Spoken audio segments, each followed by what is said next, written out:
मेरी मौसी का निधन हुआ तो मेरे मौसा मुझे लोगों के घरों में छोड़ आते, और जब वो लोग मेरे तन को पूरी तरह से निचोड़ लेते तो मेरे हाथ में कुछ पैसे देकर अपने घर से निकाल देते।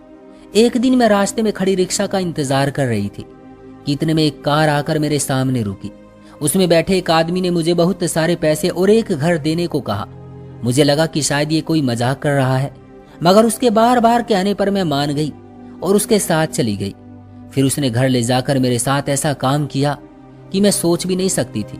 उसने मुझे, मेरा नाम आकृति है, मैं देखने में बहुत सुंदर थी, लेकिन मैं दुनिया की सबसे बदकिस्मत लड़की भी थी।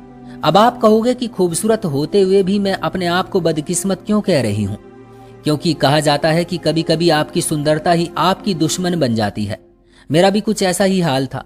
मेरी जिंदगी में दुखों के अलावा कुछ भी नहीं है, और मेरे माँ बाप, मुझे नहीं पता कि उनको क्या हुआ था, लेकिन मुझे बताया गया था कि उनका एक्सीडेंट हुआ था और अब वो कभी वापस नहीं आएंगे। मुझे तो इस बात का एहसास तक नहीं था कि मेरे साथ क्या हुआ था, और न जाने लोग मुझे देखकर क्यों रो रहे थे। लेकिन कुछ बड़े होने पर पता चला कि वो मेरी जिंदगी का वो नुकसान था जो कभी पूरा नहीं हो सकता था।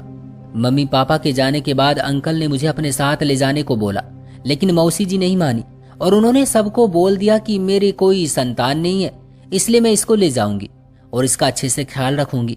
मगर अंकल बोले, ये मेरे भाई की बेटी है, इस पर पहला हक मेरा है। लेकिन मौसी ने किसी की भी बात नहीं मानी और मुझे अपने साथ ले आई। उनकी वैसे भी कोई संतान नहीं थी और उन्होंने मुझे ही अपनी बेटी बना लिया। अंकल इस बात से बहुत गुस्सा हुए और उसके बाद वो ना तो कभी मुझसे मिलने आए और ना कभी फोन पर ही बात की।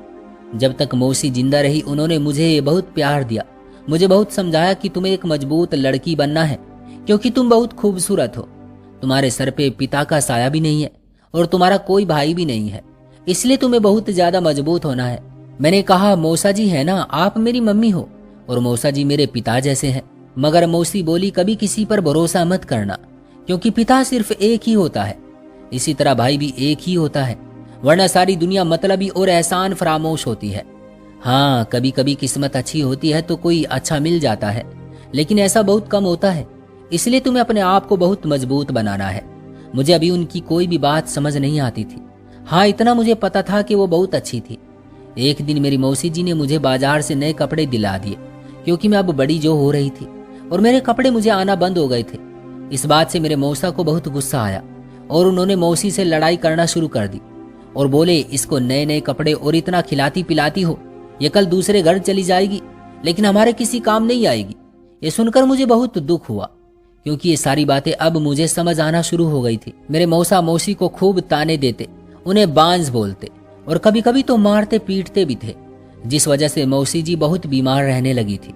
और आखिरकार मौसा के तानों ने एक दिन मौसी की जिंदगी ही खत्म कर दी और उन्होंने मुझे अपने आखिरी वक्त में यहाँ से भाग जाने को भी बोला था, लेकिन मुझे उनकी ये बात समझ नहीं आई और मैं जाती भी तो कहाँ जाती। कुछ देर बाद मौसी जी इस मतलबी दुनिया को छोड़कर चली गई और मैं कहीं नहीं गई क्योंकि मैं तो मौसा जी को अपना पिता समझती थी। अभी मौसी जी की मृत्यु को 20 दिन ही हुए थे कि एक रात मेरे मौसा जी किसी व्यक्ति को घर ले आए, उसे बैठक में बैठाया और मुझसे बोले कि चाय बना दो और तैयार होकर चाय लेकर बैठक में लेकर चली जाना। मैंने मौसा जी से बोला कि मैं उस व्यक्ति के पास क्यों जाऊं, तो वो चिल्लाते हुए बोले, क्योंकि उसने मुझे तेरी कीमत दी है। ये सुनकर मैं तो जैसे पागल सी हो गई। चाय की ट्रे मेरे हाथों से छूट गई और बोली कि आपको शर्म नहीं आती, मैं आपकी बेटी जैसी हूँ और आप मुझे बेच रहे हो। वो बोलने लगे कि तू बेटी जैसी होगी लेकिन बेटी नहीं है, अब जा यहाँ से दफा हो जा। सारी जिंदगी तेरी मौसी ने तुझे इतना खिलाया पिलाया है, अब तू भी तो वो कर्ज उतार दे। मैं अपने मौसा का ये दरिंदगी वाला चेहरा देखकर बहुत हैरान थी। मुझे अभी तक इस बात पर यकीन भी नहीं हो रहा था कि दुनिया में ऐसे भी लोग होते हैं। अब मुझे मौसी की वो भागने वाली बात याद आ रही थी जो उस वक्त मैं समझ नहीं पाई थी, और आज मैंने भागने की कोशिश की तो मौसा ने मुझे पकड़ लिया और जोर जोर से 2-3 थप्पड़ लगाए और बैठक में धकेल दिया, जहां से मेरी जिंदगी की बर्बादी शुरू हुई। सुबह मैं ऐसे बैठी थी जैसे मेरे शरीर में जान ही ना हो और रोते रोते मेरा बुरा हाल था। उस व्यक्ति के जाने के बाद मेरा मौसा, जो कि इंसान की शक्ल में एक भेड़िया था, वो बोला कि रो मत, वो बहुत बड़ा आदमी था और तुम पास हो गई हो, अब वो हमें अपने ही जैसे और बड़े बड़े अमीर लोग ढूंढ कर देगा, दोनों मिलकर कमाएंगे और मिलकर खाएंगे। मैंने कहा, शर्म आनी चाहिए तुम्हें, और हाँ, भगवान ने तुम्हें शायद इसीलिए संतान नहीं दी क्योंकि तुम एक इंसान नहीं बल्कि दरिंदे हो और अपनी औलाद के साथ भी यही करते।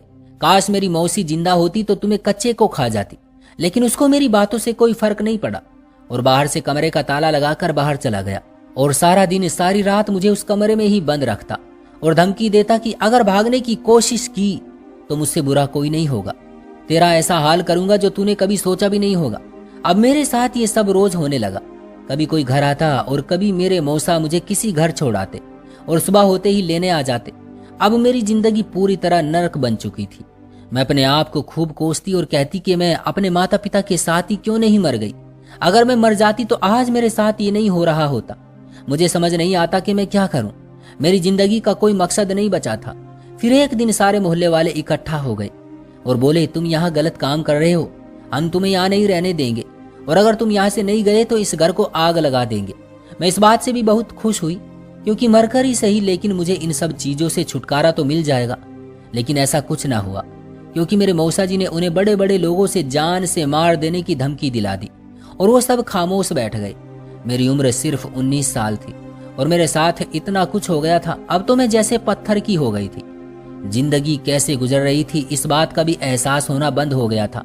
जब लोग पैसे देते तो उसमें से मेरे मौसा कुछ पैसे मुझे भी दे देते थे और मैं उन पैसों को एक डब्बे में डालकर अपने पर्स में रख लेती थी और सोचती कि मेरा भाग्य भी कितना खराब है।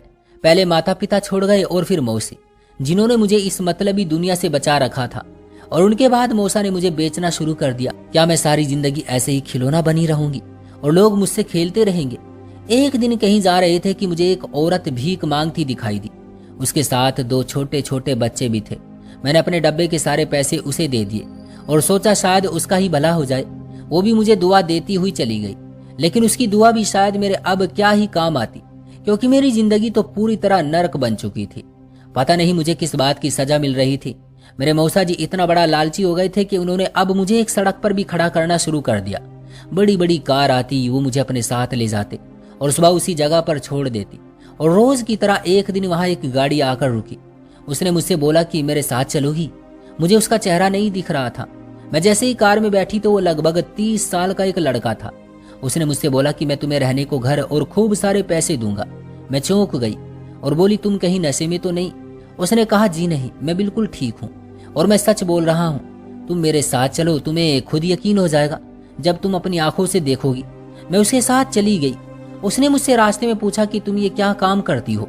मैंने उसे अपने मौसा के बारे में बताया कि वो एक दरिंदा है जो मुझसे ये सब जबरदस्ती कराता है। उसने कहा, तुम ये काम छोड़ दो और कोई काम कर लो। मैंने हंसते हुए बोला, ये कोई काम नहीं, ये एक कलंक है जो मिट नहीं सकता। अब यही मेरी जिंदगी है। कोई मुझे अपने घर की इज्जत तो बनाएगा नहीं और जहां भी जाऊंगी लोग मुझे गंदी नजरों से ही देखेंगे और अपने बाप का माल समझकर मुझ पर अपना हाथ साफ करने की कोशिश करेंगे। मेरी जिंदगी नरक बन चुकी है जो अब कभी बदल नहीं सकती। अभी मेरी मृत्यु के बाद ही खत्म होगा। हम इसके घर आ गए और मैंने मजाक में बोला कि क्या ये वही घर है जो तुम मुझे दोगे? उसने कहा, हाँ, मगर इतनी आसानी से नहीं मिलेगा। फिर मैं बोली कि तुमने जरूर कोई नशा कर रखा है, क्योंकि वो घर बहुत ज्यादा खूबसूरत और बड़ा था। उसने कहा, अंदर चलो, और मुझे हॉल में बैठा दिया और बोला, कुछ खाओगी? मुझे इसकी बातों पर गुस्सा भी आ रहा था क्योंकि मुझे इतनी इज्जत की आदत नहीं थी। मैंने कहा, हाँ, भूख लगी है। और थोड़ी ही देर बाद नौकरों ने टेबल पर खाना लगा दिया। हमने साथ बैठकर खाना खाया और फिर वो बोला, देखो, मैं झूठ नहीं बोल रहा हूँ, ये घर भी तुम्हारा हो जाएगा और जितना तुम कहोगी उतना पैसा भी तुम्हें मिल जाएगा और तुम्हें दोबारा अपने उस मौसा के पास भी नहीं जाना पड़ेगा जो तुमसे ये सब कराता है। मैंने उससे कहा, तुम ऐसा क्यों करोगे? क्या मैं तुम्हें इतनी पसंद आ गई कि तुम मुझसे शादी करके मुझे अपने साथ रखोगे?